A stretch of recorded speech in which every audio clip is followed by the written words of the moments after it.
Right about where Green Springs. All right. Good evening, everybody. It seems like everybody has finished signing in, so we'll get going. If you didn't sign in, by the way, if you could, just make sure you sign in on the right list, whether it's resident or visitor, on your before you leave.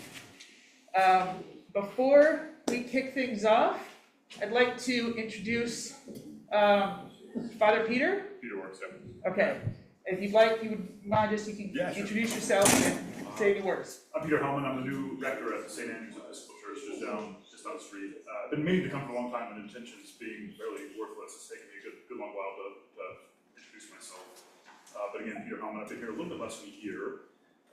Came from Tucson, Arizona, where I served the parish for about 7, so it's quite a transition. But in addition to just saying hello, would love to find ways of serving the community and sort of finding out from you all how St. Andrews can be a resource.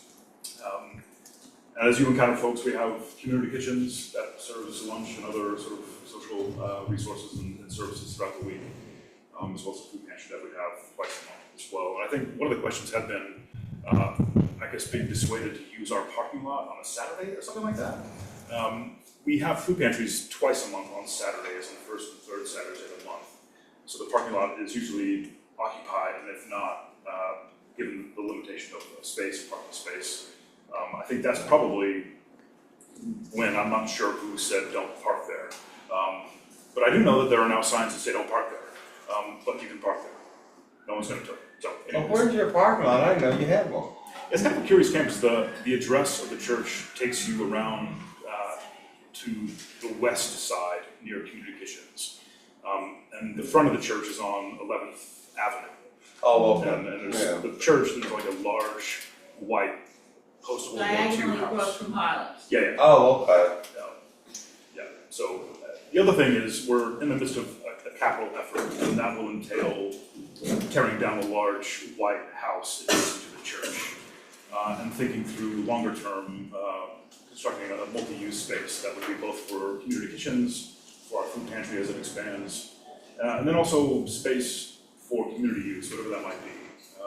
So if at any point a conversation could be had about how St. Andrews can really be a resource and a point of help and reference to the community, we'd love to just find ways of partnering with you. So anyways, good to meet you. I don't know if you have questions or not, but I'll sit down. I understand the issue now with parking. Yeah. I thought you were here from St. Elias. So Oh no, St. heavens no. Andrews. Yeah. I would like to, first of all, thank you. Yeah. I would also then like to announce from St. Elias that we've been requested to not use the parking lots on the weekend. Because of their events that they have going on. So we can just please be aware of that on the weekends. Thank you, Father Peter. Did anybody have any questions for Father Peter? Any matter, civic or spiritual. Careful. I was about to say. Thank you, Father Peter. So moving on, we have neighborhood minutes. I know we've got, of course, August and July. July, of course, was not sent out really in advance. July's were only given out today. So I understand there probably might be more questions about those. Does anybody have any edits that they would believe need to be made to July or August? Okay. Hearing none, is there any motion on the July or August neighborhood minutes? Bev? I would motion that we accept both the July and August as presented to us. Okay. Anybody second? Oh, I'll take that, yeah. All in favor, say aye. Aye. All opposed? Any abstentions? Abstain, try to do that one facilitating. All right, thank you. That passes. We have BPD here with us. Thank you for coming. If you could, come and give us a presentation.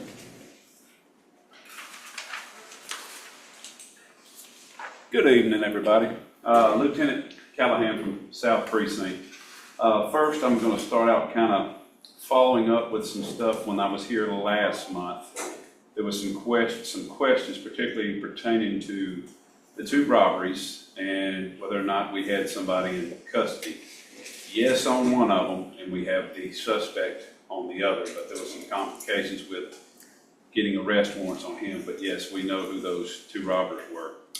And then there was confusion about there was supposed to be a shooting on Cullum Street, but it was not actually on Cullum Street. It was 1149 18th Avenue South. So that was the shooting into the occupied dwelling and not on Cullum Street, but there was some confusion on that. And subsequently after that meeting, thanks to Ms. Zayden, I was able to get in contact with the management team because I tried to reach out to them and for some reason they didn't return my call, but she called them and boom. So y'all give her a thanks because she got the ball rolling. So I contacted them and they told me they were going to evict 203 immediately. It didn't happen immediately, but they did serve them on the 19th eviction. So they're out of here. And the management company wanted to be here tonight, but then they sent me something earlier saying that they had a conflict with schedule, so they couldn't be here. So they asked me if I would share these things with y'all. This is the information they sent me. They've contracted with Signal Security Company, and they were to start patrolling the complex on 8/21. Also, they're installing 3 LPR cameras, and those were installed on 8/30. And then, of course, I said that they served the eviction on August 19th to Unit 203. And also, I'm sure y'all may have some questions or concerns because they reached out to me about August the 15th, I think, Thursday, August 15th, I think was the date, when there was a second search warrant served at that location. And that was a narcotic search warrant as well on that same complex. So I know they said they received some stuff from the community about something that occurred, and that's what it was. We served, not us, but our ALEA task force, which is the state task force, served a search warrant on that. But that was in relation to some of the stuff that we provided them. So that, I think, helped get it over the finish line of getting them evicted, because I think there was some hesitancy, and I can understand that because there's a lot of legalities and stuff involved. So I think that might have been why it didn't happen as fast as I would have liked it to happen. But after that second search warrant, I think they felt a lot more comfortable serving the eviction notice on. So that problem is down, and hopefully it doesn't reoccur in that area again. But overall, crime in this area, the biggest thing we have right now, numbers-wise, would be the UBEVs breaking in cars, particularly, and it's mainly around the UAB campus, would be 17th at 7th Avenue South, 16th at 3rd Avenue South, and 18th at 1st Avenue South. That one at 18th and 1st would be a combination mainly of people visiting Railroad Park and different things like that. So that would be that area. But that's the main thing we're dealing with in this area, is breaking in cars. I think that was all from the last meeting. Is there anything else that I didn't address that y'all may need some assistance with? Thank you very much for coming and giving this follow-up. It's Yes, very helpful to us. We did have a couple of break-ins this weekend, one at Cullum and then on 19th Avenue South. I was out of town, but folks posted on the Facebook page. I don't know if things were taken or what circumstances, but. And you said burglarized, homes burglarized? These were cars, vehicles, an SUV and a truck.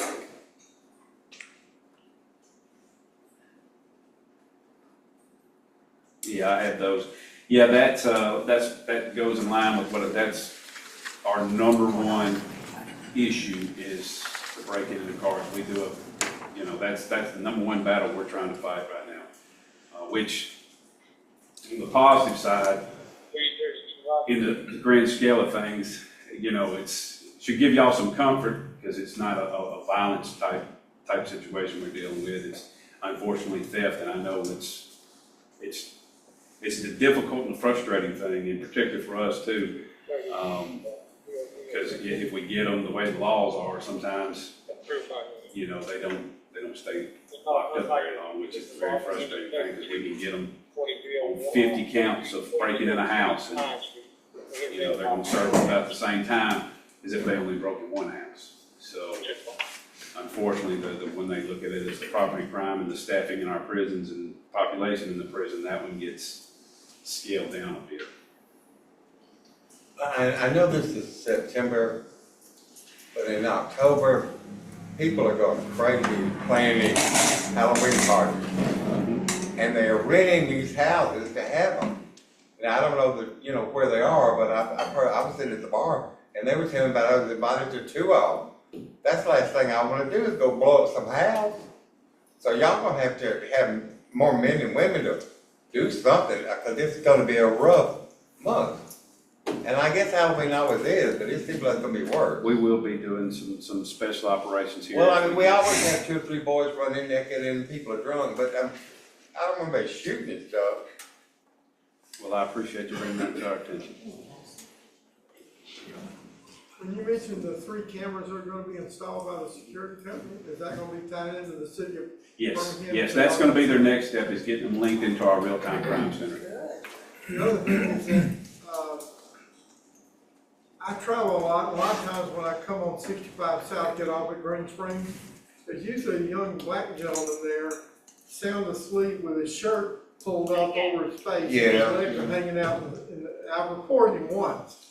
Whether they came and visited him or not, I don't know. But don't they have to technically be on the side and not in the street? You're correct. Well, he said on a meeting about this, you know, because I talked to him, and he said, well, I'm on cement, I'm not on the asphalt. I said, then get over there. He wants money, you know. We all know. Yeah, and he's got it where he's undressing there with his, he's not the type of shoe. Yes, ma'am. My understanding is that that's technically state's area of responsibility. How do you folks manage to handle that or not? Well, the loitering and trespassing and all those laws got kind of overturned and everything, so we're trying to rework it right now. But yes, there is something to where you can do something on the state property. So that lies some of that confusion right there, and that's where they seem to like to stay, is on what is deemed, you know, Discussed. the state property. So unfortunately, that is a very, very, very frustrating situation. And hopefully there will be some resolution in the near future. I can pray for that. But it is, I know we're frustrated with it. We don't like having to see that and kind of be our hands tied on it, because there used to be, like I said, loitering and trespassing, and you could take them to jail, but that's changed a little Just bit. out of curiosity, since I hate that particular intersection because the traffic signals stop, Yeah. but would you prefer that it be entirely your responsibility and tell the state to get the heck out of Dodge? Well, I don't know that we're gonna win that battle, but theoretically, that would be outstanding if you know, if it was the city of Birmingham's, because then basically, you know, the city of Birmingham employs me to enforce those type of rules, so that would give us, you know, an easier path. But I don't know that that's gonna happen. So, as I said, we need to call at right so that there's written proof, write our legislators. That would probably help. One other question I forgot about. A lot of times I have to travel at 3 and 4 a.m. in the morning. Mm-hmm. A lot of times as you get up on 65 from Green Springs Avenue, getting ready to get on, a lot of times those interstate lights have been on right there over the bridge. Mm-hmm. And for the last several months, they've not been on at all. And you don't get any lights until you get to the major interchange of 59 and 20. Is that state controlled or city handle those? Well, there's a combination, I do believe. And I know what's been some of the issue previously on keeping them on is thefts. They have been going in there and getting the copper out of them. So as soon as you fix them, they come along and vandalize it to get the copper. So I know that's been some of the issue with keeping the lights on our interstate system that runs through the city. Too bad they can't electrify them. I'm not gonna touch that one, but I understand.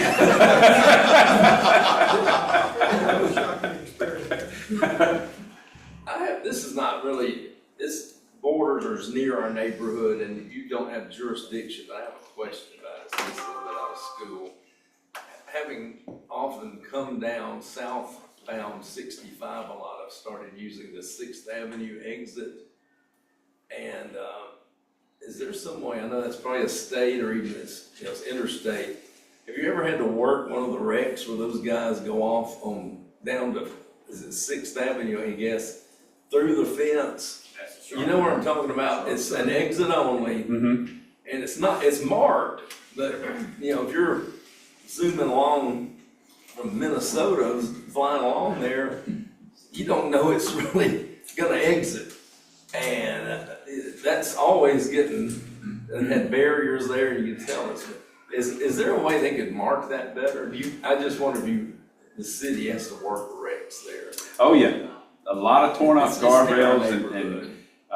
and like I said, it happens pretty frequently, and I don't know what we can do. I've been here 23 years, and it's been, unfortunately, people been running off of it, wrecking it, tearing up the They can put guardrails. something in it. This is gonna end in a minute, Well, aren't most of them drunk? No, it just, No. not paying attention or going too fast. It's Well, I know drunk like usually that. inattention.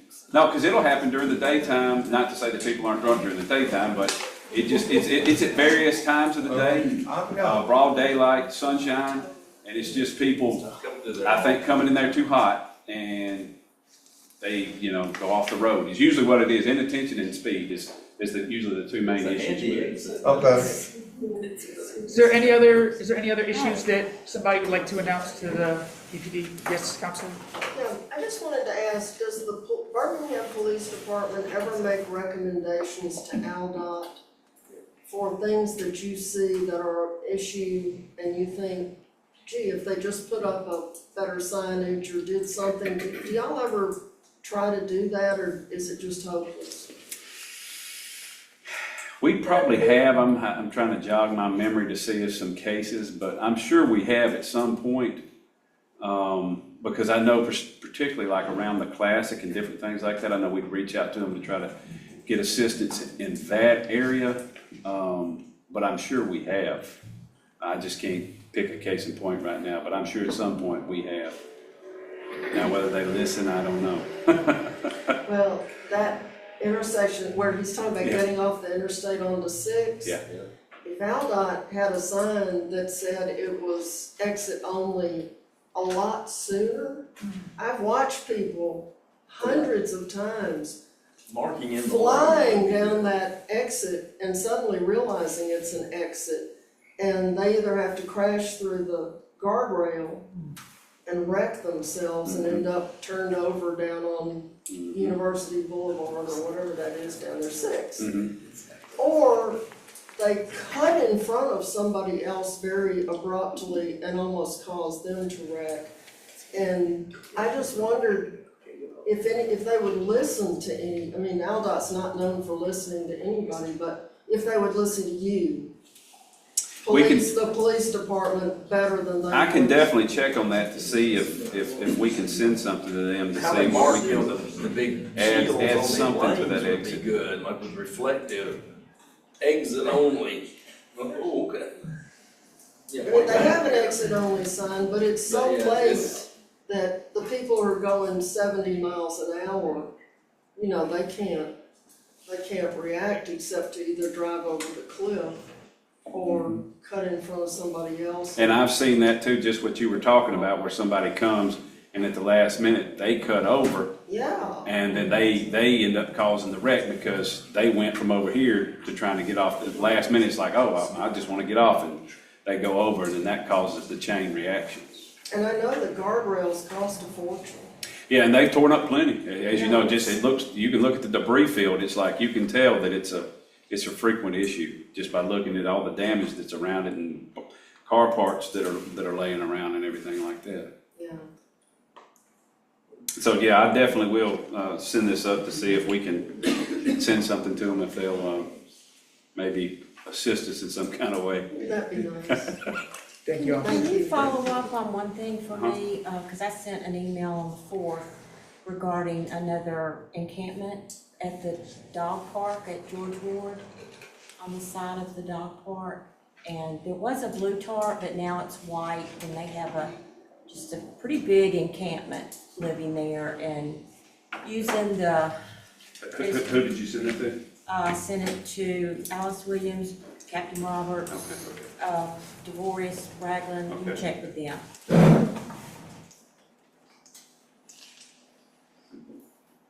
All right. Yeah, I know before that was the one that they had, I said like a multi-level condominium. Before we tore it down last time, they had it sprawled out like it was huge. It's big now, I just looked at it a while ago when I was here. All right, well, we definitely can get Public Works on that one. Thank you. Anything else? I want to say something nice. Okay. We appreciate in Rockford the drive-throughs that we've been having, Okay. both morning and evening, late evening, and it's been wonderful. All right, well, we appreciate that. We always like to hear the good news. And the bad, we'll take it because that helps with corrective measures and hopefully we can solve the issue. Anything else? Thank you, officer. Y'all have a good evening. Thank you, you too. I don't believe they're here today, but is anybody here from Fire and Rescue? Okay. Then next up, we have a request for a liquor license. So Paige, if you wouldn't mind coming up here so that you're be near the mic. Introduce yourself and tell us a little bit about your business and liquor application. Don't want to stand in front of the camera. Good evening, everyone. I'm excited to be here today. My name is Paige, and I'm the new tenant of the building 2024 Green Springs Highway. You might know that as formerly to be the Irish Pub. I'm here today to present a unique idea that I'm excited to bring to the Glen Iris neighborhood. My business is called Sansa Sahara. We're going to be an upscale Mediterranean restaurant. I'm bringing in chefs from out of state to help organize all of this to make sure good quality and customer service is performed in this way, as well as an upscale lounge. We're really wanting to create this concept to bring, something different to the neighborhood, a social hub that's catered to the professional workforce, young entrepreneurs doing something different that might be more lively for the neighborhood. We do know and acknowledge, how Green Springs has a couple issues that I've heard y'all mention here. There is a little bit of the homeless walking back and forth, trash, stuff like that. I'm kind of get a brief rundown of kind of the things that we plan to do in the business, as well as my background and how we plan to reduce those issues. So I am a former operations manager for a hospitality group in Birmingham. I've ran over 7 different restaurant concepts in Birmingham, including in the food hall that's located in downtown. I also have been a resident of Birmingham for 5 years. I have 3 food trucks in total, one that is actually located in Birmingham called Chicks and Donuts. Within this concept, we've been a proven success model. We are one of the few food trucks that have concepts and contracts with all the stadiums, Mercedes-Benz, Porsche, more high clientele. So definitely we come with a background of experience to bring this for all citizens to enjoy. More about the brand. I really thought that it was important to, bring a professional ambiance. I feel like as a young professional myself, there is nowhere I could really go to enjoy, good bite to eat and socialize and network with other people. So that's basically our targeted audience. at this point. Do you own the Safari that's in Montgomery? I do not. No, this is a totally new entity. It's, we're Will it be only, that type of foods that, I mean, it's I'm not very really. ethnic, but it was wonderful. Yeah, I'm not really sure the business that you're referring to, but our food would be a refined upscale version of tzatziki's, if you're familiar with that. Okay. So that's kind of what we plan to do. But yes, if you have any questions, I'm happy to help. And this is not just one thing for myself. I'm really devoted to partnering with the city of Birmingham and other outside state investors that have came out and looked at the Green Springs area, to not only bring growth to Sands of Sahara, but furthermore down that Green Springs area, we have put in a substantial amount of money completely renovating the entire building. It hasn't been touched in this type of way in a very, very long time. So we're consisting of putting a patio outdoors, for the summer. It's gonna be heated and cooled so people can come and enjoy, that type of thing. And we hope that that will eventually trickle down to the other tenants that's beside us. I have talked to, the owner of the Chevron as well as the Metro PCS and us, and we've kind of came together to say, hey guys, like we're business owners. This piece of highway is a high traffic area and we want to capitalize on this and make this a safer area, for our neighborhood. So I say that as a representation to be, a part of local events. I'm really involved in a lot of stuff. I have the background to do it. So hopefully this is a helping hand and, will help kind of restart doing Green Springs over, like kind of on a more positive note during that stretch right there. Anybody? Are you gonna have any other parking other than what's in front? Yes, that's a great question. So actually, we are partnering up with a third-party company that's gonna offer a luxury service such as valet. And that's going to reduce the risk of just, walking late at night. I'm a woman myself, and so basically we're gonna create that bridge for liabilities and safety for our customers. We're actually in the midst of talking to the city about using the parking that's directly across from us. That's like a city park. So that's kind of how we plan to accommodate for that. And then we also have the back, which in total, our back and front is around 50-something parking spots. Are you talking about George Ward Park? Is that the park you're talking about? It's directly across from. Right. Yes, sir. Deli. Use the parking, where's the parking, not from the land? No, we would be providing a valet service and Okay. basically taking these customers to one spot and bringing them to our facility just to make sure, safety across all measures. So that's really important. Yes, sir. When do you foresee the opening? Sure, so right now we're really trying to capitalize on the middle of October. The reason for that being is because we have already done everything we could on our part. We've gotten our inspections, we've flagged with passing colors. We're ready to go. We're really trying to open up for Magic City Classic weekend because that brings a really economic boom to, hospitality. And being a small business owner, that's really important to us that we try to bring jobs here that's in the neighborhood as well as capitalize on trying to recoup some of that investment because like I said, we have done a really big change. And hopefully I'm excited that maybe some of y'all will come and join us if this turns out. Yes, ma'am. Hours of operation? Yes, ma'am. So, right now we're opening for lunch, probably about 11 a.m. And then, it'll kind of turn more into, I guess you could say, luxury dining experience at 4. So during the week, we will close at midnight. And then, the only days that we will be late night will be Friday and Saturday, which will be 2 a.m. But we're hoping to shut all operations down by 1:30. And so everybody. Did you get a license for that? I mean, Yes, sir. I mean, to go that late? Yes, sir. Absolutely. Okay. We've took all precautionary, things and I've been working with the city. Even as far as the roads, we're really concerned about, like I said, bringing value to that area. So I've actually had them come out. They're talking about potentially improving the roads that run beside us, so new parking lot, different things like that. It's not just about the interior for us, it's the exterior that matters as well. And like I said, I think that would bring a great benefit to the city. Anybody else have any questions?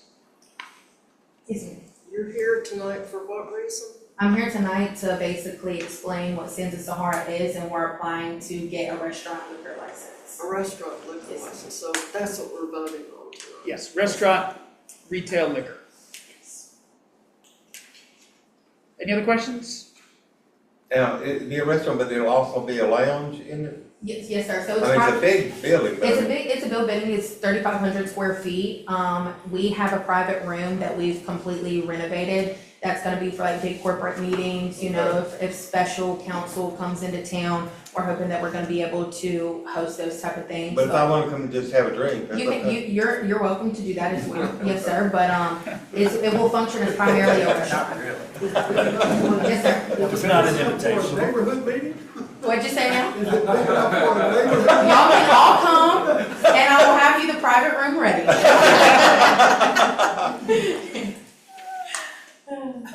Yes, ma'am. And the patio that you say you want to build, where would that be located? Sure, so it's gonna be, right in the front of the, actual building itself. I've worked with one of the best architects in Birmingham. He actually got voted, best 2024 architect in the city. Who? He actually, his last name is Kelly. Okay. And so, they built Helen, if you're familiar with, the upscale restaurant as well. So he has worked with us and we've scaled the area out. It will be basically, very far off and off the road where we're not, you know, avoid anybody pulling in or anything, but it's gonna be approximately 30 by like 17. 18 by 30. Okay, you won't have any noise or music out there? No, we will not, So and I you'll just be eating and Yes, drinking? Yes, ma'am, correct. Yes, and we're, like I said, we're very, respectful, you know, to the situation and our tenants, our neighbors and stuff like that, so we're not trying to come and disturb anything, we're just wanting to add more value to the community and hopes, that this will be successful, God willingly. We want to, you know, expand across the Green Springs area to bring, you know, more economic boost to that area. Yes, ma'am. Well, with your hours of operation on the weekend or late at night, would you supply or have extra security just? Absolutely, Will? at all times. I mean, are you required to, or you just? No, I mean, I'm not sure as far as what the actual requirements are to the detailed T, but I can tell you what we are doing. I've already partnered up with ADT. We have over 16 cameras on the inside. We have all motion sensors on every single window, back door area. If anything ever happens where a person is just simply walking by, we get a ping to our phone. I'm able to see it right then and there. So that kind of gives me, you know, peace of mind because we do know that, you know, the traffic between there can sometimes be, you know, a little more than we would like. So, as well as that, and we're also getting off-duty sheriffs, to just simply have their car out there and sit there, you know, just, so we're kind of scaring these people that are, you know, walking here like, hey, this is not the place, this is not the clientele for these type of situations. So we're hoping between, you know, the security system and working with the city of Birmingham that that's gonna be successfully resolved. Are you familiar with Chelsea, Alabama?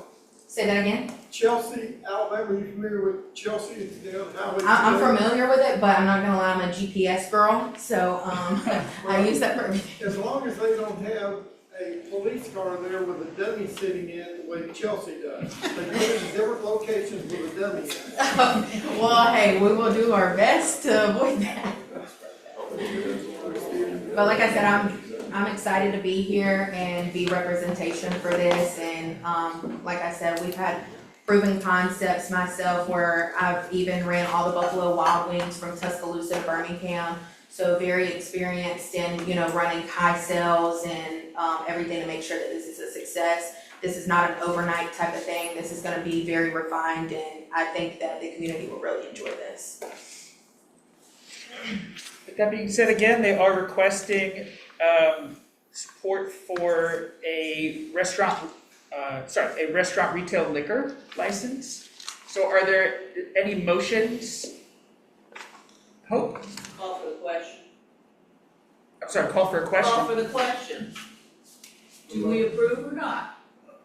Yeah, that's what I'm asking, is there a motion? I make a motion to approve the restaurant retail liquor license. Well, I'm second that, Lord. Another place to go, Philip. Oh, sorry. Okay.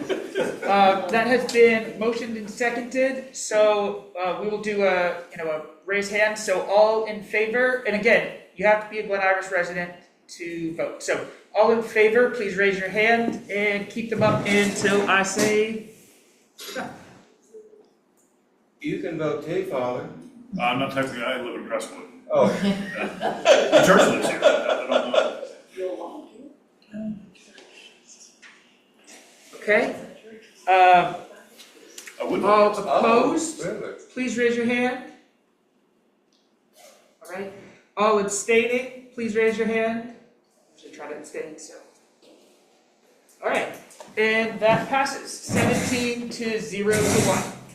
What is So- the vote, what is the vote on Zoom? No one on Zoom for this.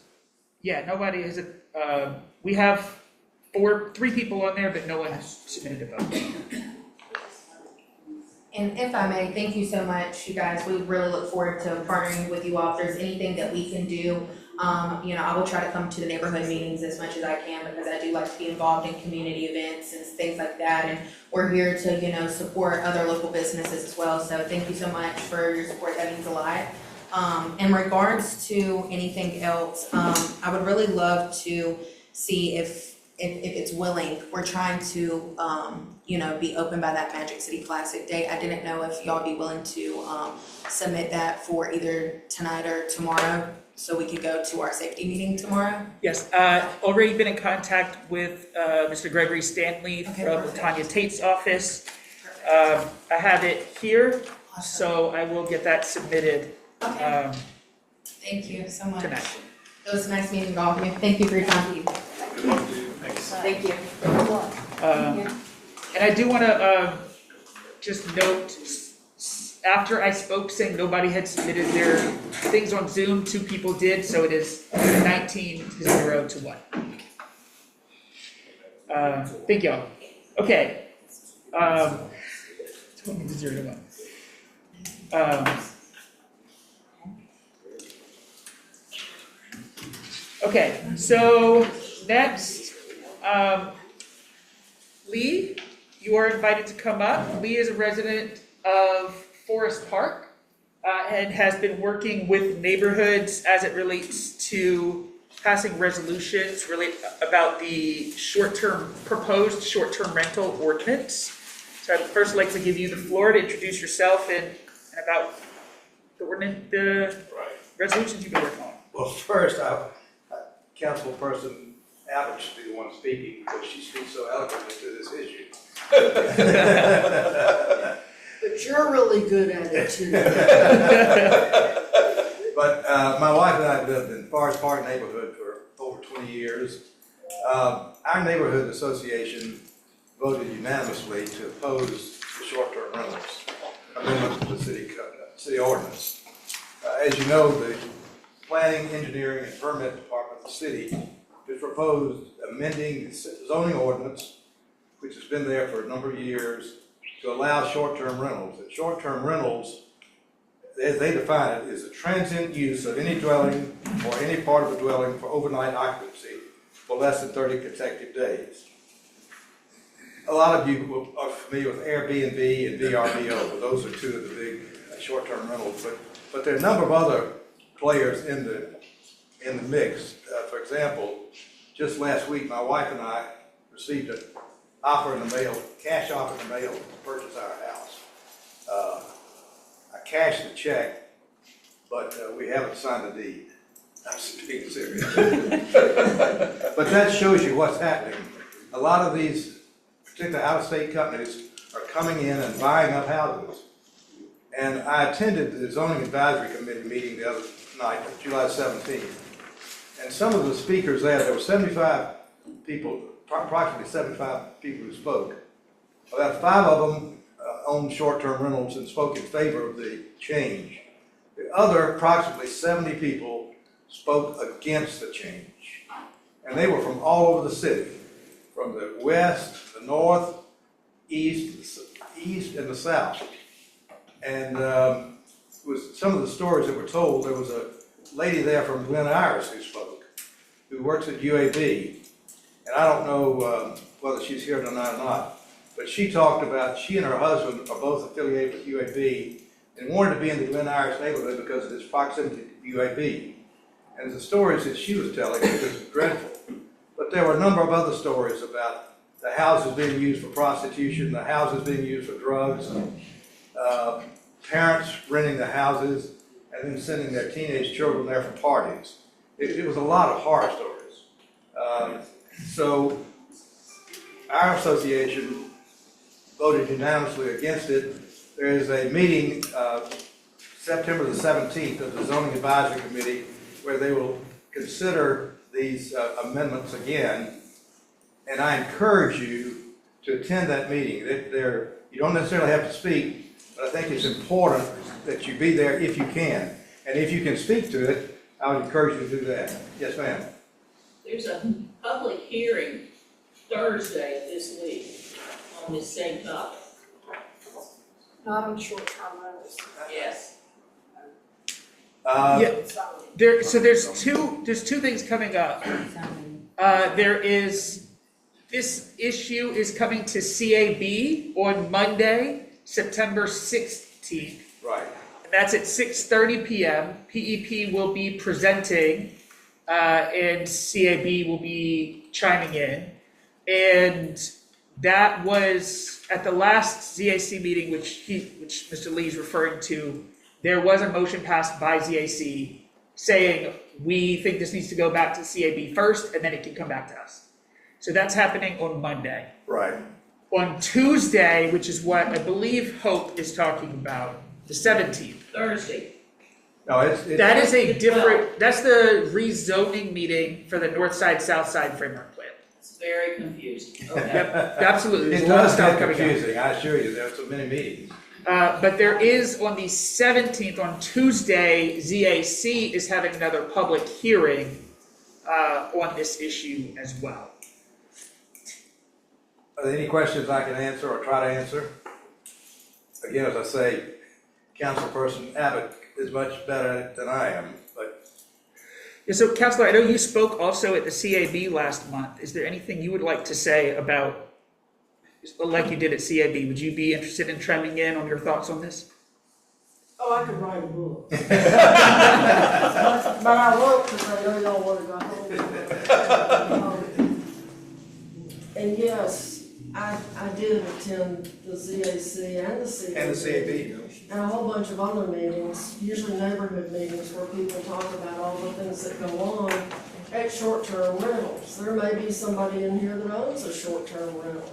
But the vast, I think, I took notes at the ZAC meeting and found out that they didn't. And so I've got the only notes that were taken at the meeting. And I have your notes. And, yeah, I sent it to Oliver Parker, but they also didn't take it because they said their tape recorder was broken. And they didn't take a list of who attended, so they don't know who was there. So it doesn't speak well for the city of Birmingham. But back to the short-term rentals. I believe that this neighborhood should go on record as being opposed to these things in our residential zone districts. They can be anywhere else, but if you bought a residence in a residential zone district, you have a right to not have a little mini hotel next to you. A professor from UAB, I guess we have a lot of UAB people in the neighborhood, said his street had 12 of them on it, and that he no longer has neighbors, he has transients with nice luggage and lots of cars who come in and take up all the parking. So for people who live in modern parts of the neighborhood, the parking issue might not be as big, but in the older parts of the neighborhood where people built houses back when there were no cars, having someone show up with 20 of their closest friends and all their cars and take up all the on-street parking, which is the only parking there is, causes a problem. So I believe that, they went to the CAB because the CAB stands for Community Advisory Board, but they were incapable of giving any advice to the city council on what they thought should be done. And supposedly the resolution was sent to all the neighborhood officers so that we, in our neighborhood meetings, could consider whether we wanted to pass that same resolution. I know that Forest Park passed it, and I know that Highland Park has passed it, Crestwood, and Crestwood and Huffman. one of the Crestwoods might have, but South didn't. They couldn't, they didn't have opinions. They didn't, No. Yeah. Well, So, but Huffman did. but there are people up on 20th Avenue in Redmont who could tell you all kinds of stories because they have 3 of them on their street. And one of them recently had a party and I forget, they picked up 50 spent shells from all the guns that they were firing in the neighborhood. And one lady said she has one on either side of her and one across the street. Ooh. So of course she was not impressed. And so, you know, my advice, I read the changes to the ordinance, which were fairly minor, and didn't do anything to help residents, actual residents of the city who are having issues, because guess who they call if you need enforcement? The police? The police. Yeah. So is anybody gonna enforce anything? No. No. Because they're shorthanded and they'll tell you that in a New York minute. Yeah. They don't have enough police, and so something as minor as gunfire at an STR isn't going to be exciting enough to get them over there. The people in Redmont called, and in an hour and a half of gunfire next door to them, an hour and a half later, a policeman showed up. And he said, well, I don't see anybody shooting a gun. And the lady said, well, they ran out of ammunition. You know, but all of the shell casings were lying all over the ground. And the next morning they went out and picked them all up. But these are not things that most of us expect when we buy a home in any neighborhood. But especially not Glen Iris, where, you know, we have a lot of people who actually need a place to live. And we're using up our housing by turning them into mini hotels in residential neighborhoods, which then leaves the people who need a place to live having to go look somewhere else. And I understand that these people are buying up houses over near Protective Stadium now because they see that there could be a real market for people to stay just a few blocks from the stadium if there was some event there they wanted to see. So that will shove a lot more people out into the streets because most people who live in Norwood and Druid Hills and Fountain Heights over there near the stadium, they don't own their homes, they rent in usually a house that's been divided up into apartments. So they'll be out looking for a place to live. So there are issues that you wouldn't even think of when it comes to these short-term rentals. You don't think about it taking up the housing product that someone might want to live in. You don't think about the effect on the census. The next time we have a census, Birmingham may be the 3rd largest city in the state instead of the 2nd, or maybe we'll be down to 4th. Because if you use up your housing stock with mini hotels, then you can't use it for people. So, you know, there's just so much about this that is so wrong. The fact that our own city government would recommend that these things be allowed in every single zone district in the whole city except planned residential district and the one that UAB is in, HID. Trying to remember what HID stands for. Health and Institutional District. Health and, I knew I could count on it. Health and institutional, but UAB has asked to be included also because they want to be able to rent out their dorms. No, it's because we own hotels in the area already, and the way the ordinance is written, hotels would qualify.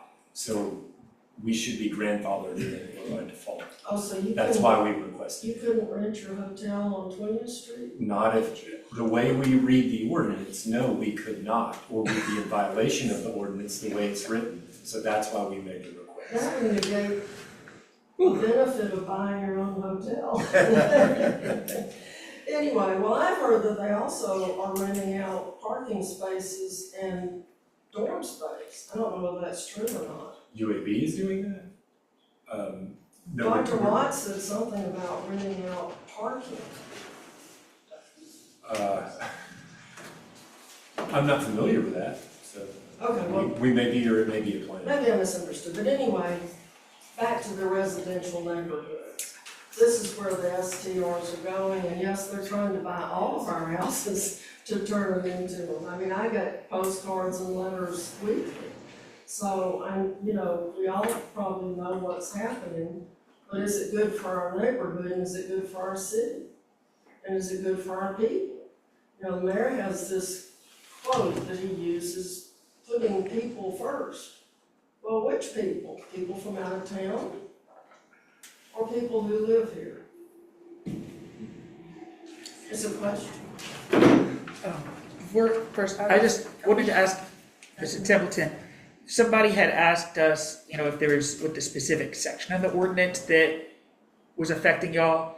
If you don't know off the top of your head, It's the way they define a short-term rental. Every hotel is included as a short-term rental, the way they define it. Okay. That's the way we interpret it, and the city has acknowledged that that is a valid interpretation. I'm not gonna say that's how the city interprets it, I don't know. But they acknowledged that the way we read it was not necessarily wrong. And not everybody knows that UAB owns its own We hotel. actually have two. Yeah, I only know of one. That's what, But at the corner of University Boulevard and 20th Street, I mean, that's That's the major one, yes. That's a big hotel.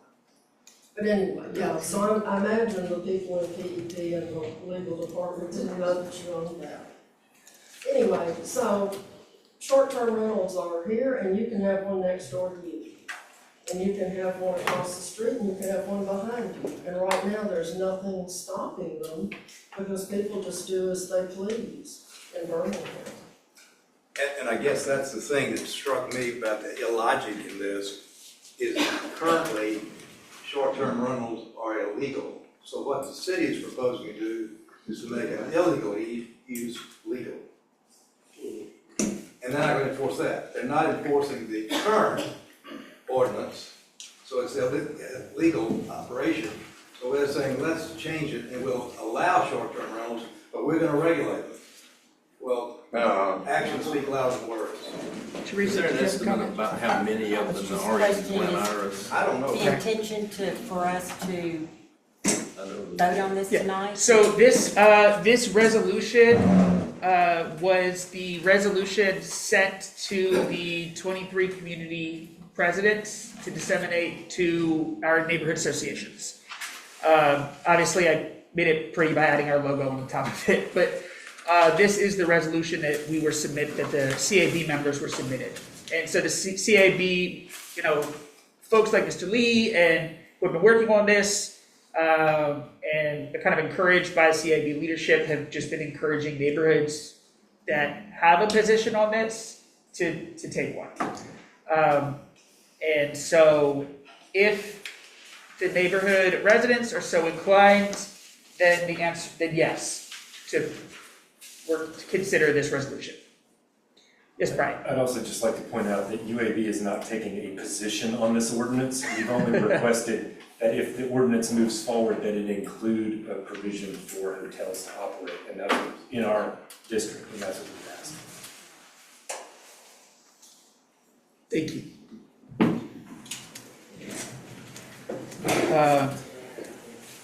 So, is there any motions on whether or not to adopt this resolution? Rob, I know, Go ahead. Thank you, Hope. I know it's a pain in the neck, but can you read it? Because I Yes. can't see it from here. Absolutely. And I did also put some on the table. There are physical ones, but I will be more than happy to read it. It's not that long. So, I'm just gonna. First paragraph is enough, thank you. Okay. So whereas the proliferation of short-term rental properties in residential zones within the city of Birmingham has had a detrimental impact on the character and livability of our neighborhoods. And whereas the operation of STRs in residential areas has contributed to a reduction in long-term housing stock, increased housing costs, and disruptions of the quiet enjoyment of residential properties. And whereas the rise in criminal activity, loud events, and excessive noise, and street parking associated with STR properties has negatively impacted the safety and quality of life for residents in these neighborhoods. And whereas the city of Birmingham has a responsibility to protect health, safety, and welfare of its citizens by ensuring residential zones remain primarily for residential use. And whereas numerous other cities and municipalities have enacted restrictions or outright bans on STRs in residential areas to preserve community character and quality of life. Now therefore be it resolved by the Glen Iris Neighborhood Association as follows. 1, the Glen Iris Neighborhood Association recommends the City Council of Birmingham, Alabama enact an ordinance prohibiting the operation of short-term rental properties in all residential zoning districts within the city limits. 2, the Glen Iris Neighborhood Association recommends that appropriate enforcement mechanisms and penalties be established by the city of Birmingham to ensure compliance with this ban on STRs in residential neighborhoods. Thank you. The last two paragraphs should be capitalized and in bold. I move approval of the resolution. Yes. Second. Oh, yeah, I'll vote for it. What are we voting on? Okay, one, Okay, yeah. you can, give me 1 second. Is this sort of like that what y'all do? Okay. Yeah, we can do it well. So we had a question. I guess as our resolution, the language in it seems to be saying that we are only recommending an STR ban in residential zone areas. So that sounds like it wouldn't, I know that Brian's concerned about the overall city ordinance, that sounds valid to me, but our resolution specifically is that would not apply to areas like where UAB lives, right? Does that make sense? Do you have an answer to that by chance, Brian? I mean, are you asking me? Yes. Yeah, if you're saying a residential zone, no, that would not apply to UAB's campus because as Councilor Abbott pointed out, we're in an HID zone. Your zoning is different. So the way our resolution is written, it would at least, we wouldn't necessarily be resolved against like the type of carve out that you're talking about. Sure, and to be fair, we're only asking for this carve out because we see it as Mr. Lee pointed out, they're taking something that they're calling everything is illegal and making it now legal, but the way they define this new category, we can't distinguish a hotel from a short-term rental property. And the city hasn't been able to do that for us either. So we just want our provision to make sure we can continue to operate our assets like we have. That makes perfect sense to me. Just wanted to, my only other question, and I'll be quiet, is would this resolution at all be strategically bad in any way toward getting in the effort for the city's ordinance that they're working on in terms of banning short-term rentals? Is this in any way going to hinder or hurt that process? They're not working on an ordinance to ban, they're working on an ordinance to allow. Oh, okay. Yeah, just willy-nilly all over the city. Yeah, no, this. No. And so this would just say, no, we don't like that. It would say, if you're going to allow them, you should not be allowing them in these residential zoning districts. Specifically. So, for example, Counselor, please correct me if I'm wrong, but when you presented at CAB, you mentioned that hotels have to be in commercial zoning. Is that correct? So, for example, a short-term rental could. Or HID. Yeah. Or So Change that now. it would mean that short-term rentals should be in zonings that more align with hotels. Can I ask you a question? It's probably just me, y'all know me. But this says ensuring residential zones remain primarily for residential use, but that seems like you can slip in something. Well, for example, United Way is in the Park neighborhood. It is?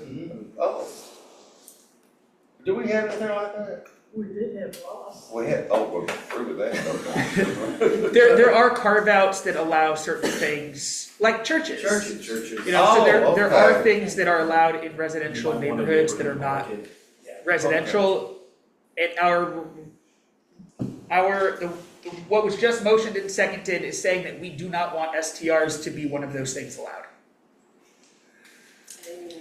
Okay, so there's a motion and a second. We've answered questions. We'll do vote then. So all in favor, please raise your hand. And y'all aren't allowed to vote back there. I know if y'all want to. Okay, so.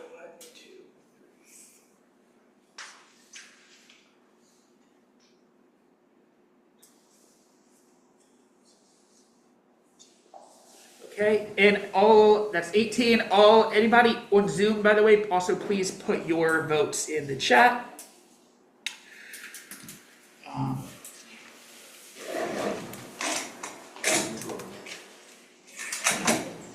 Oh.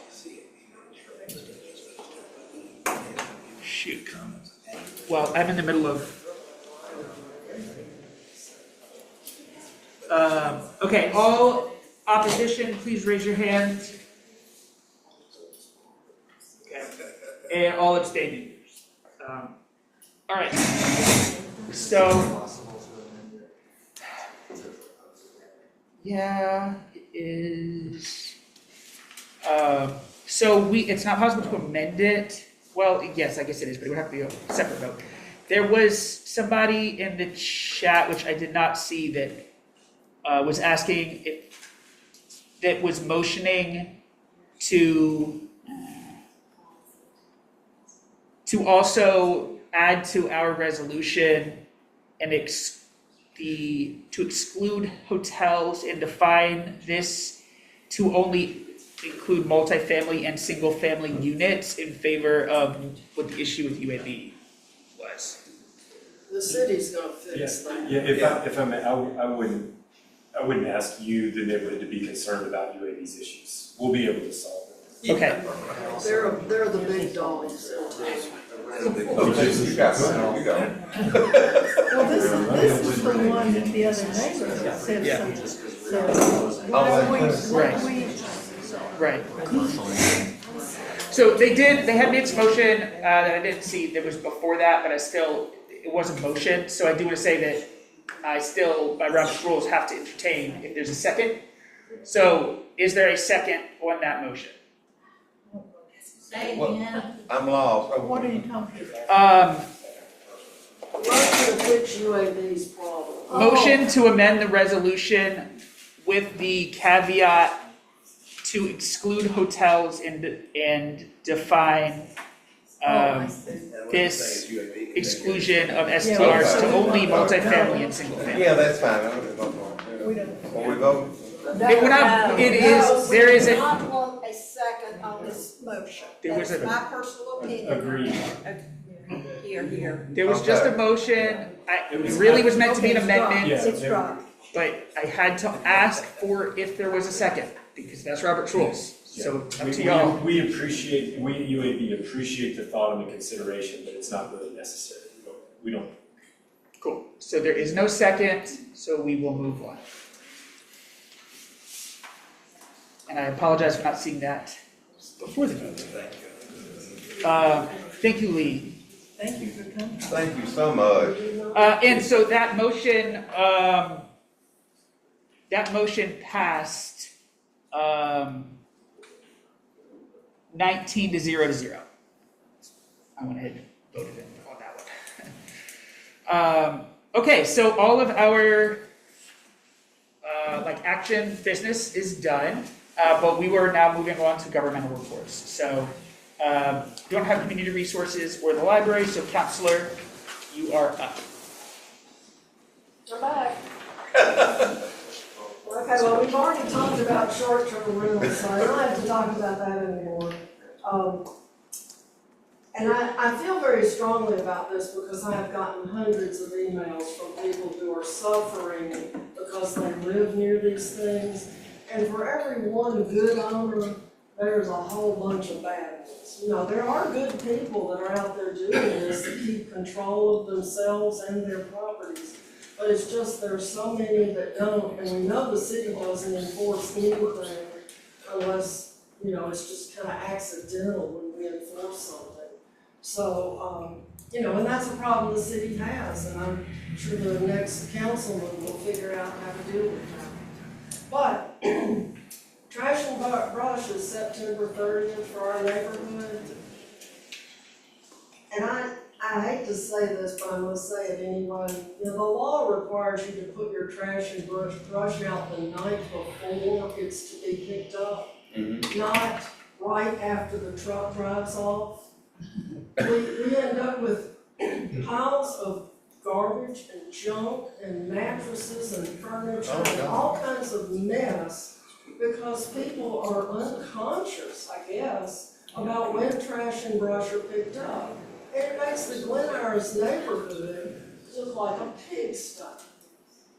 And I live near a lot of it, so I get to see all those mattresses. Glenars is the mattress capital of Birmingham.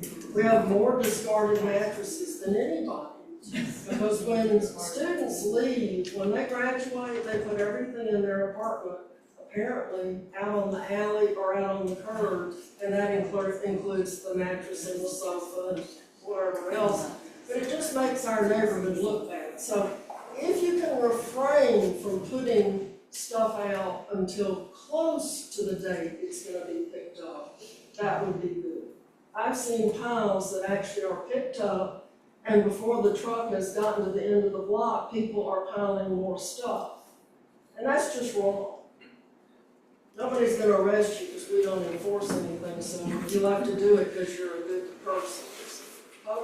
We suffer from the fact that almost always our trash and brush is the last half of the last week. From the next day, leases run out and everybody moves out, puts their junk out. That's true. And what is even worse is the small junk ends up in our gutters and in our storm sewers. Which is a terrible thing, but somebody has to be at the end of the month, and it's us. Yeah. Well, it'd be No, I nice if don't we got it know, picked you know, up every other week. The council has repeatedly asked the mayor to go back to twice a month pickup. Yeah, every other week would be So far, great. well, that's kind of like twice a month. Yeah. But we haven't gotten anywhere with it. You know, they're struggling to do what they do. But, and then there's the recycling. How many of y'all ordered your cans? Parts? Mine's full. I've already got mine. There's a waiting list now. Good. Now, there is a waiting list. I have a I friend read that through the first day, and everybody in my neighborhood's got them, but I still haven't gotten mine, but I read through the first day. Well, you're still on that list. I sent an email to Mr. Yates. Where do they take the signing, recycling? but I haven't heard back from it on the recycling. Do they actually recycle? Well, if you'll send me Do an they email actually with your recycle? address, I'll inquire.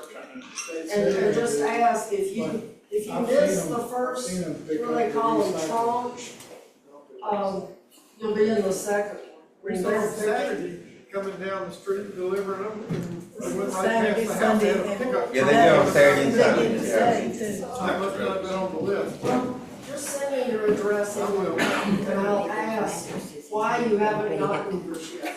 The place where all of it is taken,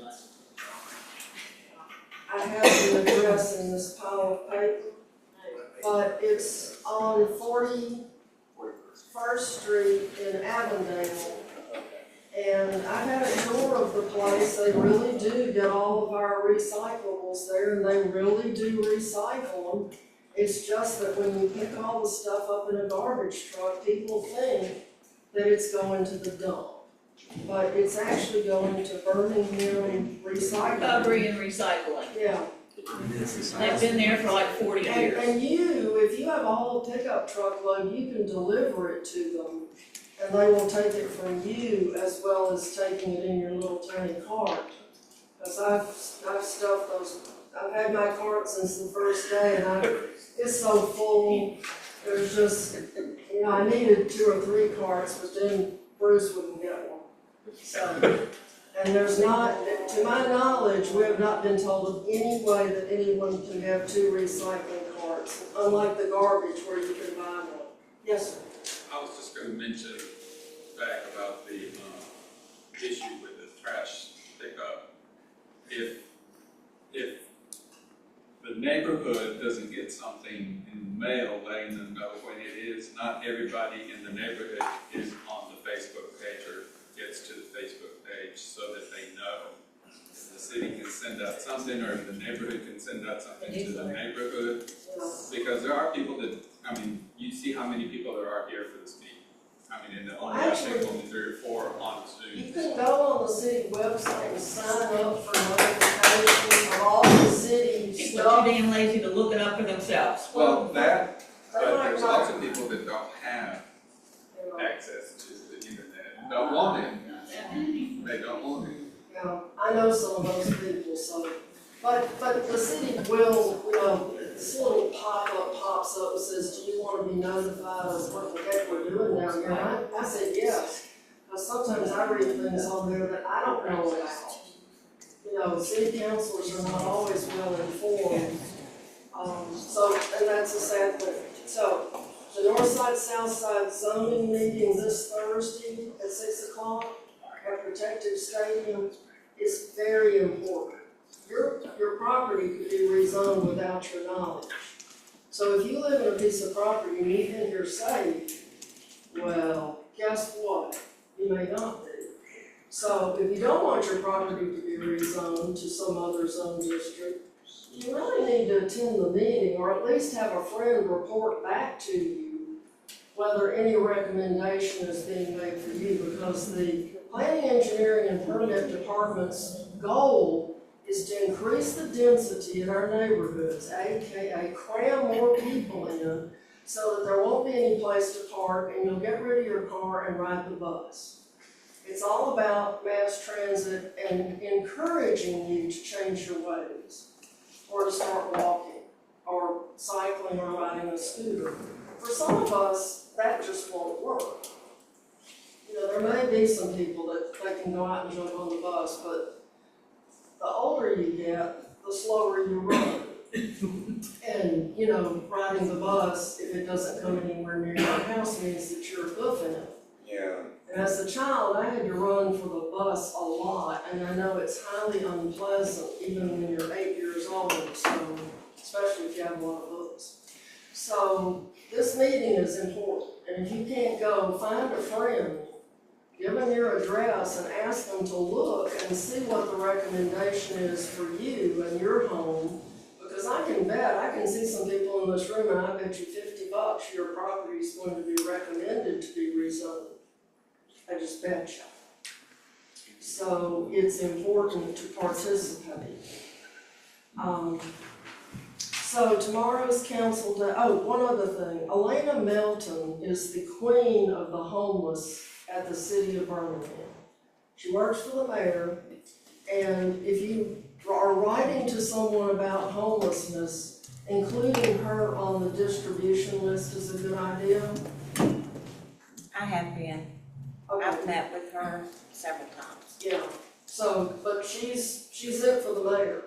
So if you have opinions about what needs to be done or what the problems are, you know, this new restaurant with its little patio, guess who's gonna be visiting them and asking for money? You know, in the front yard, no less. So, but Elena Melton, and she spells her name A-L-A-N-A-H.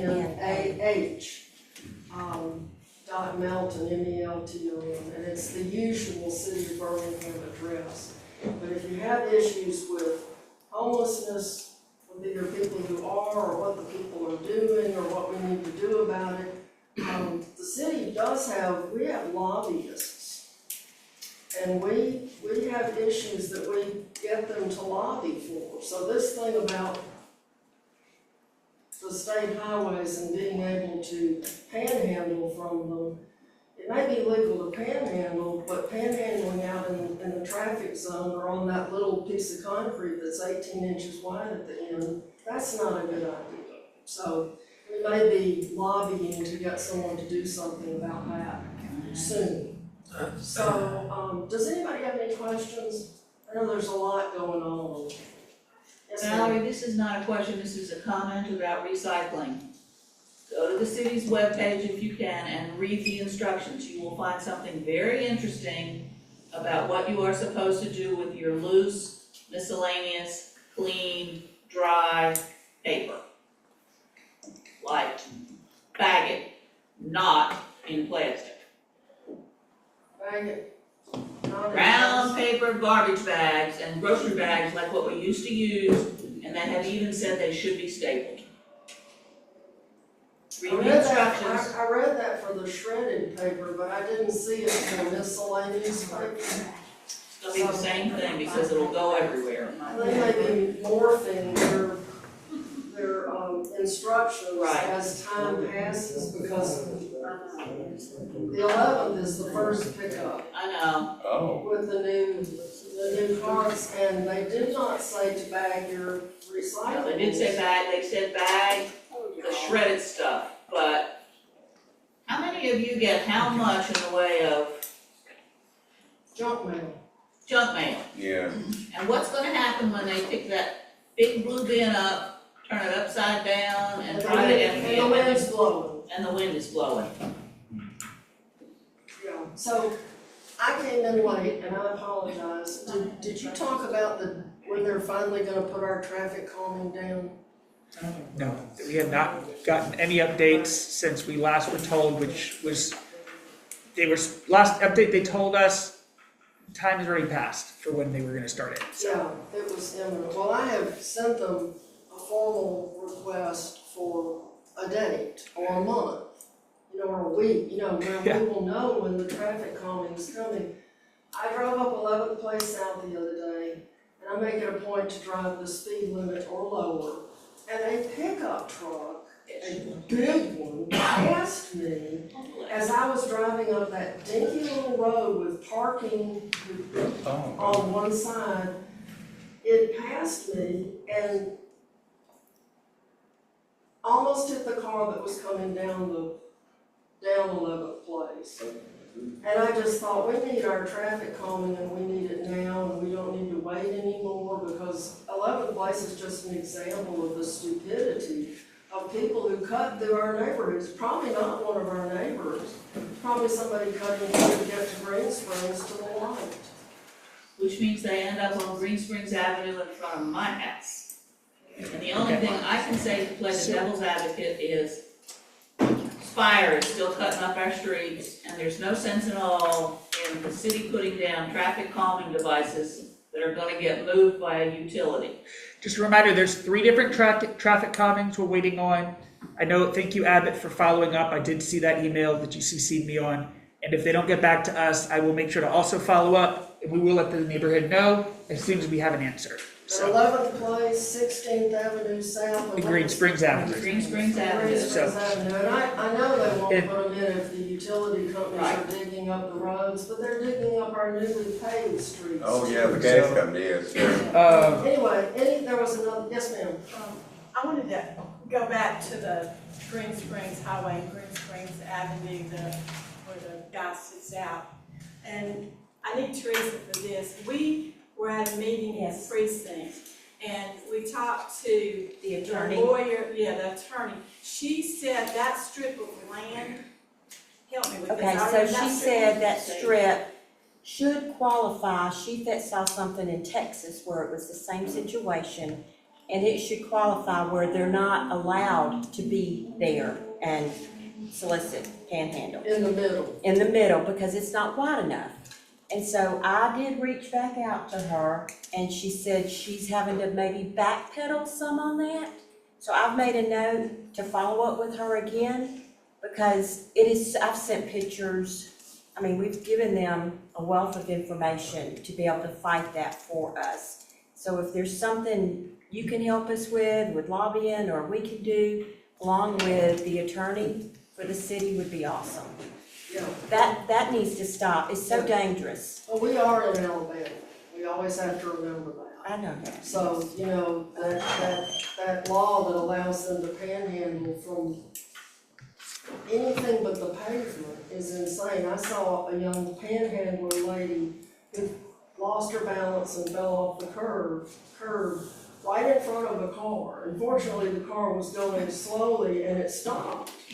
But she could have been flat and very dead, especially if one of those big pickup trucks ran over her. So it's dangerous. I mean, it gets to down at the little point. It's only about 18 inches, maybe 2 feet wide. So there's not room for a person to stand there safely. Anyway, any other questions? No one. I'm sitting down. Thank you. I want to say one thing, I don't know if y'all all know it.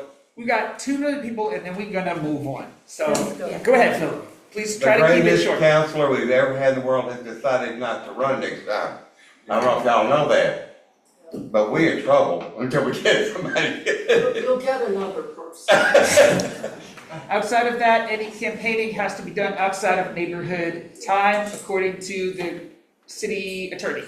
So any campaigning can be done after meetings. Comment?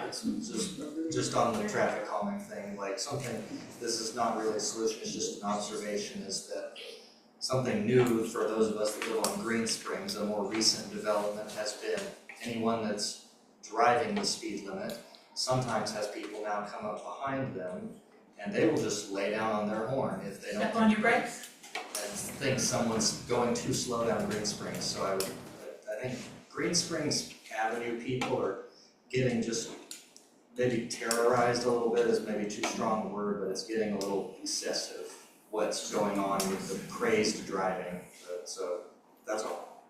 Report it to the police, So- and when they have time, they'll come out and they'll give tickets, but when they're not dealing with other stuff. All right, Brian, it is your floor. All right. And I am sharing it. Share. And where is the little button to make it a slideshow?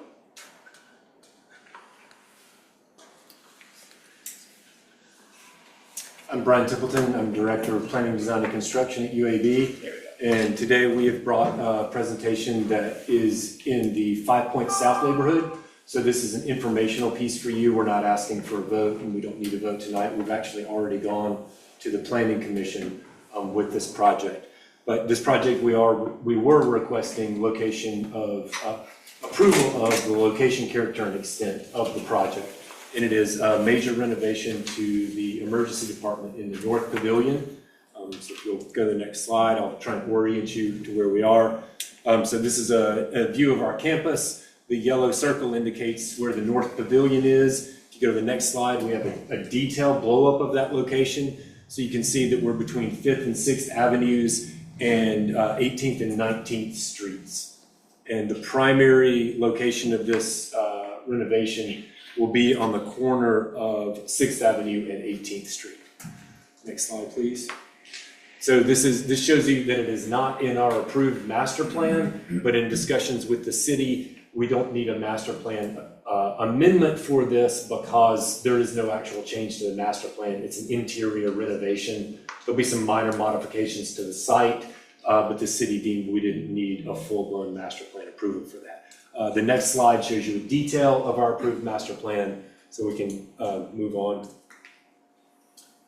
This is the existing conditions, so an aerial image. Again, none of this is really going to change. The vast majority of the modifications are inside the building's footprint. Next slide, please. So again, it's existing conditions. So on this slide, you can kind of see the frame of the building, and then I know it's really dark, but if you look or if you have been to this location, you can see that there's kind of like a large porte cochere or open space underneath that. The intent of this renovation is to enclose all of that space into a new enclosed space, and we'll renovate all of those 2 floors, maybe even 3 floors And that allows us to kind of reshuffle the space. Currently, our emergency department is well over 95%, most times over 100% capacity. We're receiving complaints of people having to wait 3 to 5 hours for kind of a routine visit to the emergency department. It's because their visits are so routine, the way we triage things. If you're not a life or death situation, you may have to sit there for a little while, and that's not fair to anyone. So we need to expand our emergency department so we can increase services. So that's the kind of gist and the motivation for this renovation.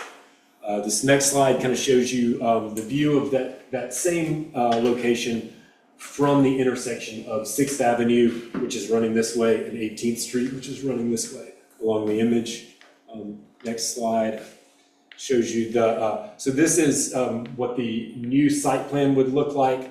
If you can follow the dashed line through the building, that's kind of the area of that porte cochere, which there's a difference between interior and exterior, and now all of the yellow will be interior space.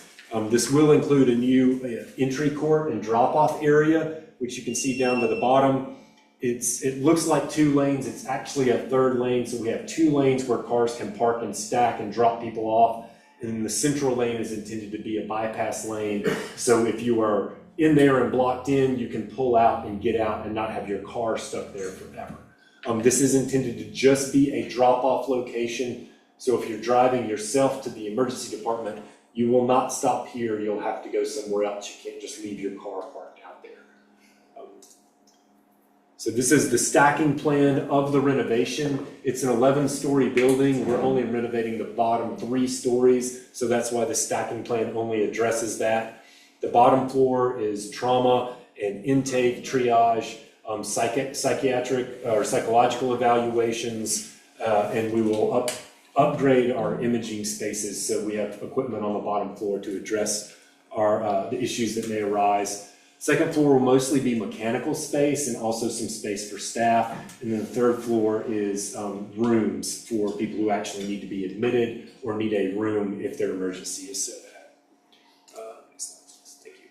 So these are renderings of what the space will look like that the architects provided for us. So you can see this is that University Hospital is the exact same thing that is existing. We're just filling it in with some storefront or some windows and fenestration. And then you can see what the entry court looks like down at the very bottom of that area.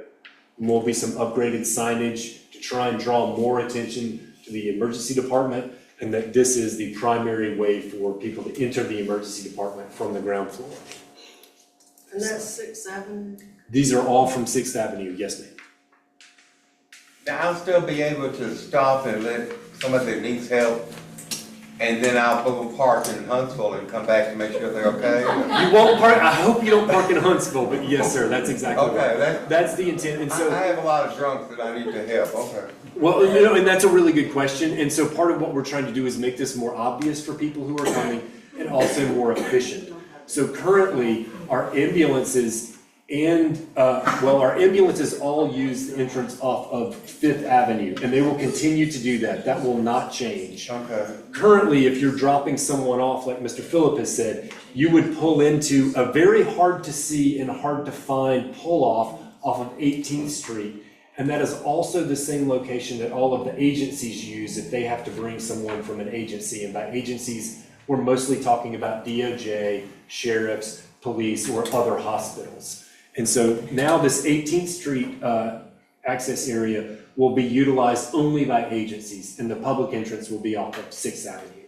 And we will have an improved secure access area off of 6th Avenue so that we're performing triage while we're also kind of getting people into the ED who belong in the ED, but trying to keep people out who don't belong in the ED because just more people clutter it up and make it harder for us to triage and to treat the people who really need treatment.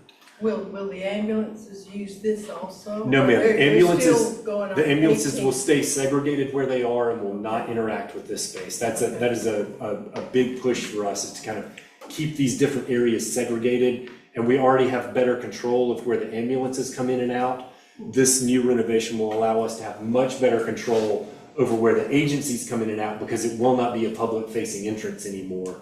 And then the public facing entrance will be what you see here on Sixth Avenue. Believe. You done this one? Yeah, I think we're through with those. I mean, I can go through all these bullet points if you want, but it's really just numbers. Where is the nearest parking if somebody wants to get in there? That is a great question, and I will address that when I talk about a floor plan, if that's okay. And we'll be there in about 2 or 3 slides. You're good about shutting me off. I'm not trying to shut you down, I'm just saying I have that information coming. Okay. But no, it's a really good question, and we do need to address that, so I don't want to skip that. To talk about the character of the building is our location, character, and extent. These are architectural elevations. You can see kind of the full expanse of all 11 stories. We're only addressing those bottom 3 like the rendering showed. And this will upgrade, we'll retain the existing UAV brick. There'll be a little bit of new UAV brick at the bottom, which is shown in the darkest parts of this image. The rest of the image will be the metal panels, which we're kind of moving towards a new, it's not our new standard, but it's very common in our new construction on campus. And then a lot more glass and fenestration on the front so that there's, both eyes can look into and back out onto the street. And it's very important for us to be able to see onto the street from our buildings. The next slide shows you a different view. So this is the view looking from 18th Street back towards it, and so this is a little area of renovation that will happen on the 18th Street side. Again, the same things apply. The darkest areas are brick, the lighter areas are metal panels, and the white areas are the glass areas. And so this is the full western elevation and a little bit of a north elevation down the very bottom. So, to you, sir, this is our floor plan. So on 5th Avenue, in this area, I'm sorry for the people on Zoom, maybe you can see what I'm pointing at. But this is the current ambulance area, and this will continue to be the ambulance area drop-off. Okay. On 18th Street, this is where the current public drop-off is. This will be exclusively for agency drop-offs after the renovation. And the walk-ins will happen here. Mr. Phillip, when you bring somebody in, you pull in off of 6th Avenue, drop them off right here. They can walk in directly. If you need to help them in, you can walk in and help them in. Okay. You'll need to come back out, move your car, and go over to probably our 4th Avenue parking deck. I know where that is, okay. Which will come in, actually, if you'll go while I'm talking about this, one more slide and then we'll come back. So our 4th Avenue parking garage will come in on the 2nd floor. There is a pedestrian bridge that comes across there, so you can walk across that down to the elevators, which will take you down to the emergency department, and you can meet the party that you drop Now, off. is that 24 hours? I mean. Yes, sir. Because I have, It is. sometimes in the bars, I have to help. It is, yes, sir. Okay. And while we're on this slide, this is our 2nd level, because that's where the connection is to the parking decks. We also have an elevated bridge that goes to the Women's and Infants Clinic. Oh. And that will also connect back to there. And through North Pavilion, you can actually get to all of our other hospital buildings on campus. And all those connections he just talked about, including parking, currently exist. Yes, all of these currently exist. Thank you. Good clarification. If you go back one slide, this is our first floor plan renovation. You can see everything that's colored is something that we're renovating. So you can see what a massive renovation this is for our first floor. We intend to keep the emergency department operating while we're working through this, so it will be phased. But you can see kind of how massive of a renovation this is just for this area. And this will allow us to increase, hopefully, decrease our wait times, increase our ability to serve people who come in and need our help, and also allow us to treat a lot more people total. So that was the 2nd floor. This is the 3rd floor, which has, again, the new treatment rooms and observation rooms and some clinical support space above that new, inside that elevated area that's currently open. I believe that's it, yeah. So I'm happy to take any more questions. I see one in the back, yes ma'am? I have two, so you might have said it and I missed it, but when does this start and where do we go while you're working? You will go to the same place while we're working. I don't know exactly which door to tell you to go to because it depends on what phase of the renovation will be happening. But I am told by our hospital staff, it will be pretty obvious where you need to go to drop folks off. My understanding is it will be currently along 18th Street until the 6th Avenue part is open. So nothing should change until the Sixth Avenue part is open for people to come into. Is what I've been told. It's construction. Things don't always work out like we want, but that's what I've been told. Will the media know to tell the people, will ambulance drivers know that are coming from different? The ambulance drivers will definitely know, and nothing changes for them. But they would definitely know, yes ma'am. Dispatch would inform them if something happened and they needed it. Yes ma'am. Yes, I'm not fully aware of it because this is a hospital project. They definitely have a plan for it. Did you have a second question? When does it start? We are, yeah, go ahead, Chelsea. This is Chelsea McGinsey. She's our campus planner, and she has a little bit more detail on this. We're going to bid in probably winter of 2024 over into 2025, starting construction, probably by this time next year, it'll be about hopefully only 2 years. But during that time, no service will be interrupted in the emergency department. And it should be finished in 27, I think I saw. Yep. Yes, ma'am. Yes, Yeah, that's correct. it's roughly a 2-year I have to construction do process. some math. Thank you, Chelsea. Yes, sir. Well, what are metal panels? What are you doing? It sounds like, space. You mentioned something about metal panel. I did, yes, sir. It's just a brushed metal panel, so instead of using brick or plaster as the exterior finish, we use metal panels, which is what we've used on McCallum on the corner of University Boulevard and 20th Street. Okay. Is kind of one of our most prominent Can it buildings be that we've colors done or that does it that are ugly red, gray? It's a brushed metal color, so it looks that's like, fine. it looks like aluminum. Yes. Okay, university, okay. Yes, sir. All right, Okay. thank you very much, Brian. Thank you. Here, let me give you your USB pen. Oh, yeah. Appreciate it. Thank you very much. Okay, Tony, I know you have at least one announcement you want to make related to beautification, I assume. but- I'll be quick. I'd like to add something before we leave the reports and updates. If we could, I've got a question to ask of you, Rob. Okay. Would you like to do it now, or I'm waiting, it doesn't matter. Go ahead. Sure, go ahead. Okay, so I attended the CAB meeting, Citizens Advisory Board, on August the 19th. One of the comments that was brought to the CAB was by Alice Williams.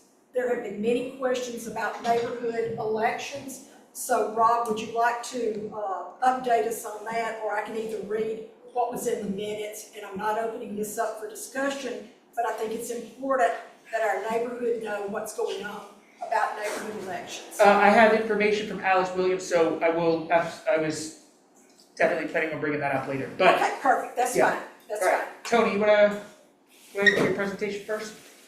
Thanks everybody that came out this weekend and cleaned up the triangle. It looks good. Hey, it looks good. It looks good. Weed free. And please thank the priest at the church who actually allowed us to take the money from the botanical gardens and do a little pass through to us, so we didn't have to jump through the city hoops, and so that money will actually be in our hands. And so yeah, we had about 15 people. We had about 20 bags full of stuff. We found some plants that were still there from the original planting.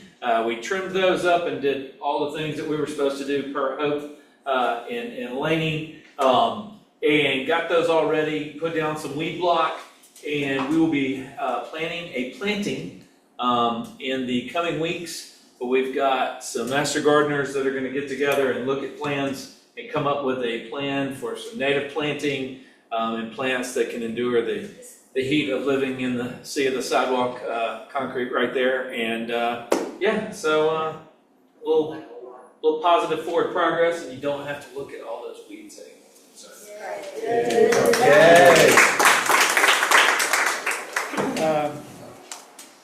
Do you have any other announcements? I do not. No changes. Okay. Hey, Rob, I forgot something. Okay.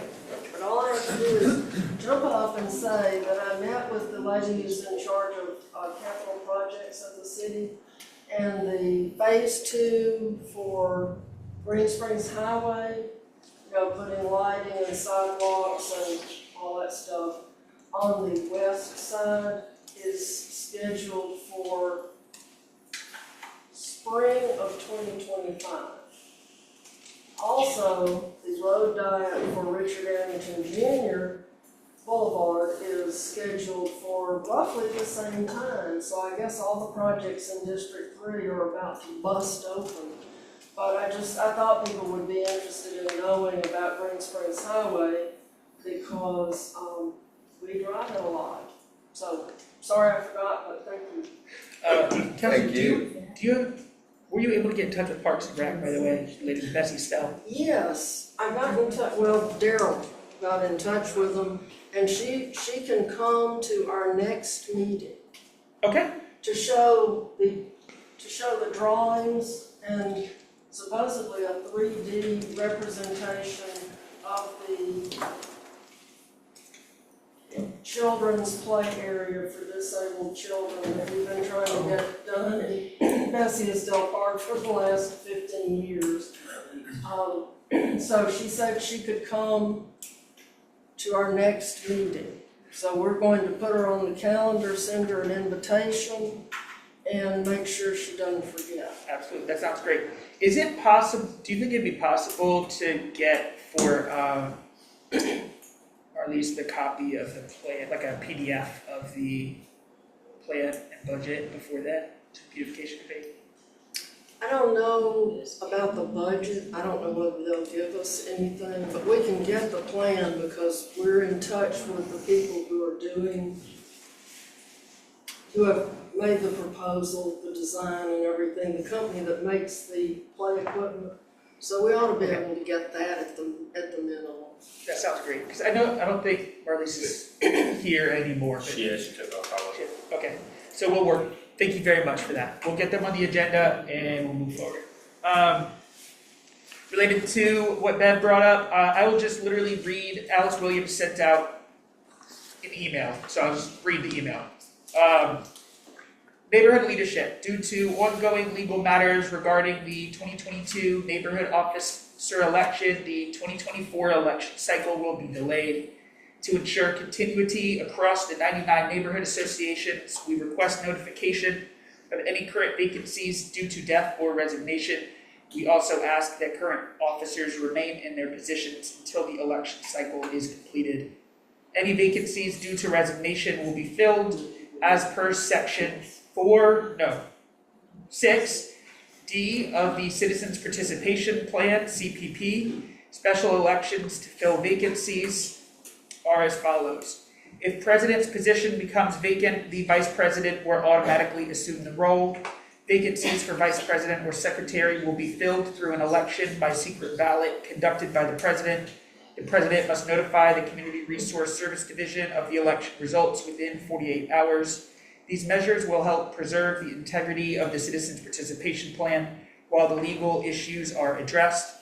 Thank you for your understanding and cooperation. Sincerely, Alice Williams. So that is what Bev was talking about. Thank you, Bev. And if I may add, what was also discussed at the CAB meeting, the lawsuit was brought by our president, Rob Burton, Camilla Thompson, and Alice Renee Speak. So I think it's also important that you know that. That was part of the CAB meeting. Right. So to Hope's point, just doing announcements so we can get out of here. We have this Thursday, again, as Councilor Abbott also brought up, we have our North Side, South Side rezoning meeting. That is at 6 p.m. Thursday, September 12th, Protective Stadium Club Room. That's 1020 24th Street North. And there is flyers on the table. So those flyers do also include a QR code that you can scan to see maps. We've already, as just a reminder, as we brought up, CAB meeting is Monday, September 16th at 6:30 p.m. We will be discussing short-term rentals. ZAC public hearing, Tuesday, September 17th at 6 p.m. Council chambers. Conversation with inspector is September 17th at 12 p.m. at West Police Precinct. Also have flyers for all of these things on the table. Recycling this week on the 11th. That was changed because of Labor Day, and then the next one would be September 18th. Trash and Brush this month is on the 30th. Open the floor for any announcements. Did y'all want to introduce yourselves?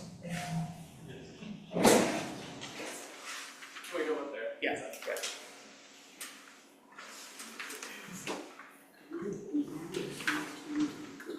Yeah, just try to make sure. Yes, we'll be as fast as we can. Hi everyone, my name is Sam Fulkerson. This is Nathan Siva. I'm the chaplain. He's the secretary for the Alpha Tau Omega fraternity at UAB. Yeah. And over the past few weeks, we've had some brothers buy a house off Green Springs Avenue.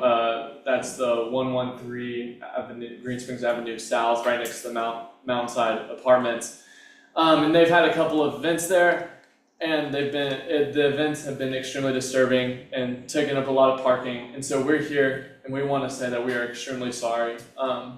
We're sorry to the disturbance that caused you and your families. We're sorry to any inconvenience that might have caused you as far as parking goes, or noise or any kind of disturbance.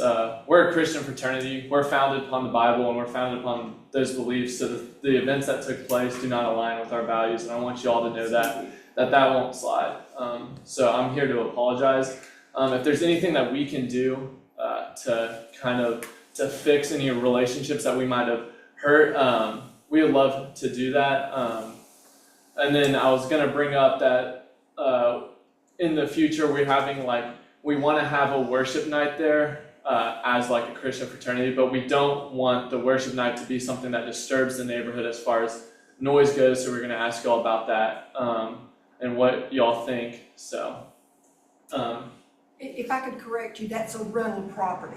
They are renting that property, they did not buy the house. My apologies. Yeah. So I just want to apologize, and as leadership, we're taking responsibility for that, and we're gonna hold them to a higher standard so that those disturbances and stuff will cease to happen. How long do they plan to rent this place? I think their lease is for 1 year. But That's what they've in contract for 1 year? I think so. Yes, ma'am. They need to understand you do not park on both sides of 11th Place, so some ride sharing needs to be arranged. Yes, ma'am. So are you talking about 11th 11th Place Place. runs north and south. Yes, ma'am. You're on the west side of 11th Place. Yes, ma'am. That's where you park, if you park at all. Yes, ma'am. And as parking goes, that I will admit that I'll say that we use the house for like brotherhood activities as far as like meeting together, nothing like parties and stuff like that as what happened. But as far as like brotherhood events or Bible studies or stuff like that, and as parking goes, we talked to the Mountainside Apartments and they're gonna let us park there. And then also Crown Apartments, we have a lot of brothers who live there. So we're gonna park there and then carpool over so that we don't take parking. So, I would really encourage y'all to go house to house on Green Springs and talk to those homeowners who are not here. Yes, ma'am. It's not for us to make those decisions. Yes, ma'am. And your parking in that area, none of these homes have off-street parking. Some can park in the alley, but most ma'am. cannot. So you really need to touch base with the homeowners. Yes, ma'am. And we've been trying to do that so far as putting cones out so that there's a neighbor next to us that has a young child, and so that we're trying to reserve spots for them. But yes, ma'am, we're gonna do a better job about that. Related to communication, just if y'all want to, we've got a neighborhood association Facebook group, so it's just called Glen Iris Neighborhood Association. Yes, sir. So feel free to share any communications there. Yes, sir. Our neighborhood email address is glenirisnahm@gmail.com, so you can use that to help coordinate or communicate with us that way as well, in addition to other suggestions. Yes, sir. I'd probably suggest too, coming back next month and find out from the neighborhood of what occurred, if anything did occur, or whether you were able to fix the problem. Yes, so I'll tell y'all, so 3 weeks ago was the first time they had an event there. They had a lot of people over at the house, a lot of parking issues. a lot of people were outside. The first event, music was not playing outside, but people were talking and stuff outside. And a noise complaint was filed, an officer came over, and so we kind of like shut the event down. Then this past weekend, I'll take responsibility for it, but they had music outside that was very loud, caused a lot of disturbances, a lot of people, and so those were the two main events that I'm addressing, and that I'm apologizing for. And then the final thing I want to address is that as a fraternity, we're very active on campus as far as impacting community, and because we have so many people live in Glen Iris, whether that's Crown, other houses, or example that house, we want to know how best to serve y'all. And a big part of that is we have a thing called signature event where we support a family and we raise money for a family that maybe is going through a health crisis. We've done children that have cancer and stuff, and we've raised over $20,000 for them. And so if y'all have anybody in mind or anybody in the neighborhood or area that you can think of would maybe qualify that, or that you might think would benefit from that, we would love to know. And I just want to, yes ma'am? Oh, go ahead and finish. I was just gonna ask you if you do grass cutting. We have some elderly people in our neighborhood. We could get some people out to do that. We would love to do that. We would love to help y'all out in whatever way we can. Yes ma'am? Some stuff that should be posted on Facebook. Yes ma'am. Alright, we'll post all this. We'll get Facebook on. We'll get after it. So. If you could, when you're heading out, I know you signed up resident sign-in sheet, if you could just star your name, so I can be sure to, and hopefully maybe we can even, if y'all are interested in doing some work, we can try and communicate with Tony over here, who's beautification chair. Yes, if that'd you're be awesome. interested in working with us on any of our projects. So. That'd be awesome. Thank y'all so much for coming. This is not common. I feel like that frats and fraternities and so forth come and communicate. So I think having that communication and that touch base is huge, and it's greatly appreciated. Yes, sir. What is the address of this house? 1113 Green Springs Avenue South, Birmingham, Alabama. Right across from where the Tuckers used to live. Okay. From Mary Tucker. Yes, ma'am, it's on the The corner house on the hill. Okay. Alright, I know this is a long meeting. Any calls for adjournment? One thing, St. George Food Festival, isn't that this weekend? The 12th, Yes, it yeah. is. It is. Thank you so much. Yes, St. George Food Festival this weekend. Any calls for adjournment? Any seconds? I'll second, All in favor? yeah. Opposed? Adjournment? Abstained? Great. Thank you all so much.